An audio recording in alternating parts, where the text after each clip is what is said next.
Thank you for watching World Video News. If you enjoyed this content and want to see more, hit like and subscribe. Well, one of the things that we actually enjoy best of all on Blue Peter is being able to show brand new inventions. Earlier today, we recorded an experiment here in the studio that should be of interest to anyone who ever has to use the telephone.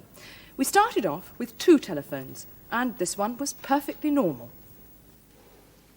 It's the sort of phone you've probably got at home. It's got a handset, a curly bit of wire that goes down to here, and then a cable that goes all the way to the telephone exchange. Well, I've got the other telephone here, and it looks more like a shoulder bag, really, than a proper telephone. It's got its own portable handset here, which has its own dial built into it. And the thing that makes it so unusual is if I get up and walk around, you'll see that there are absolutely no trailing cables of any kind. It's not connected to anything at all, because it's got its own built-in transmitter and receiver. Well, there's nothing really extraordinary, I suppose, in having a sort of walkie-talkie radio, but this is the first one that you can actually use with an ordinary telephone. And the other good thing about it is that when you use it, you don't have to dial through the operator, as you would with an ordinary mobile car phone. Well, we're going to give you a demonstration of how this new invention works. Now, on my phone here, I'm extension 84. You are indeed, and I'm extension 85. Remember it, John? Yes, in my memory bank. You're 84, OK? I'll tell you what, Petra and I will stay here in a nice warm studio. You can take Shep for a walk. I knew you were going to say that. Well, I will. Come on, Sheppy, you come with me, because I'm going to go right out of the studio, out to the Blue Peter garden. Now, this portable telephone is the invention of an American scientist, Mr. Lou Schnurr, and he's a teacher at the Chelmer Institute in Chelmsford, Essex. And he said he doesn't see any reason why in the future it wouldn't be possible for just about everybody to be walking around carrying one of these, their own portable communication set. Anyway, last time I was out of doors, it was pouring down with rain, so I'm taking no chances today. Get my coat on, and off I go. I'll get a hood out just in case as well. We're in Studio 8 at the television centre today. I'm just walking through the huge scene dock doors. This is where we get things like stuffed elephants and double-decker buses into the studio. Outside here, there's a ring road. This is used for moving scenery around. And if you watch Top of the Pops, you probably recognise that bit of scenery there. Anyway, I'm going out through the doors now. And once outside here, on my right over there is the BBC canteen block. And if you watch Blue Peter regularly, then you'll know that our garden is very close, in fact, right next door to the canteen block. In fact, it's over the road here. As you can see, it's pretty horrible out here. Really wet and nasty. I feel the right twerp in this hood, but I'd rather wear it than get soaked to the skin. Whoops, it's slippery as well. Hi, Sheppy, you like it, don't you? And down at the end there is our actual Blue Peter garden. Anyway, I'm not going to do some gardening this minute. I'm out here to test this. So the first thing I've got to do, make sure it's switched on, which it is. Put up my aerial.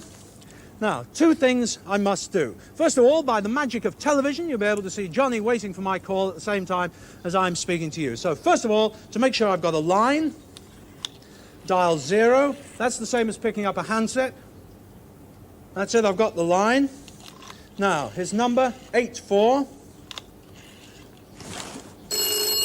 And it's ringing in the studio. Hello, John Noakes here. Hello, John. Fancy seeing you. Or rather hearing you. I can't see you at all, actually. What's it like out there? It's soaking wet as well, you know, but it's lovely in the studio, isn't it? Oh, it's lovely and dry. I'm going to send Shep back in to jump all over you. He's getting soaked rushing around out here at the moment. Anyway, we've shown that it works this way, me dialing you. So don't put the phone down for a minute, because I've got to cancel the circuits first. So I'm going to press the button now, and you'll hear the dots, the little clicking sound. That's it. It's gone now, so the circuit's now clear for Johnny to try to ring me. Well, the clicking sounds have stopped, so if I put it back down, pick it up, his number was 85, yes. All right, should be ringing. There we go. Every time a winner. Hello, Pete. Johnny. Yeah, me. Wonderful. It works. Hey, darling. Look, I'm getting soaked out here, so do you mind if we don't have a long conversation? Oh, all right, if you insist. Smashing. I'm going to cancel the circuits again. Don't put it down too soon, otherwise you upset everything. Okay. And that's it. Cancelled again. So, that's it. I think we've proved that Mr. Schnurr's invention actually works. But I dare say you're a little confused about how it works when there aren't any cables and all the rest of it. Well, the answer is it does have to have a separate transmitter somewhere. Well, the one that we're using is way up there with Leslie on the television centre roof. It's approximately 30 metres above ground level, and as you can see from here, I've got a very good view of peat and a rather soggy, damp-looking Blue Peter garden. The aerial and the transmitter which have been relaying the conversations to and from Peter's roving phone, are ordinary pieces of radio equipment.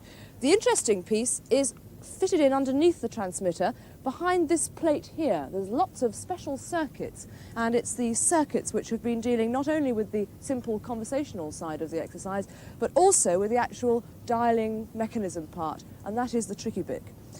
Well, if you use your mobile phone anywhere within a 7-mile radius of this equipment, you should actually be able to speak to a friend from all sorts of places, up a mountain, in a boat in the middle of a lake, or in the middle of a field.